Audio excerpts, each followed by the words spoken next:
Avocado अजिबात चांगला लागत नाही आणि म्हणून तो घरात कधीच आणला जात नाही. असं तुमच्यासोबतही होतं का? माझ्यासोबतही नेहमी असंच होतं, पण आज एकदम भारी रेसिपी शेअर करते की तुम्ही नेहमी नेहमी अवकाडो घरी घेऊन याल, कारण तो तितकाच हेल्दी सुद्धा आहे.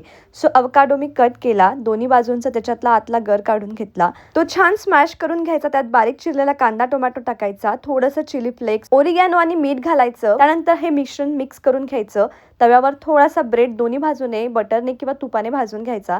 त्यावर हे मिश्रण टाकायचं, दोन्ही साईडने परतवून घ्यायचं आणि आपला अवकाडो टोस्ट रेडी आहे. तुम्ही नक्की एकदा ट्राय करून बघा. संध्याकाळी अनाला मस्त असं गार्डन मध्ये घेऊन गेली होती. तिला तिच्या वयाच्या मुलांसोबत खेळण्यापेक्षा नया दीदींसोबत खेळण्यात जास्ती मजा येते. इथे त्यांचं खेळणं चाललं होतं आणि गार्डन मध्ये गेल्यावर असं नसतं की एक गोष्ट खेळायची आणि शांत बसायचं. प्रत्येक गोष्टीवर जायचं आणि प्रत्येक गोष्ट खेळून झाल्याशिवाय आम्ही गार्डनच्या बाहेर निघत नाही. आज डिनरमध्ये मस्त असा सिंपल बेत होता, रोस्टेड पनीर आणि सूप. आणि हो, आता माझं डाएट मी परत रुटीनवर आणण्याचा प्रयत्न करते आहे. ट्रिप झाली, सगळं झालं. त्यानंतर मस्त डिनर करून आम्ही खाली आलो होतो आणि आजकाल सायकल इतकी छान चालवते. दिवसभर तिला सायकल चालवायला घेऊन यायला जमत नाही, पण रात्री आम्ही तिला आवर्जून घेऊन येतो आणि आमची सुद्धा यासोबतच वॉक होते. आणि यासोबत आम्ही आजचा दिवसही संपवला. Bye bye.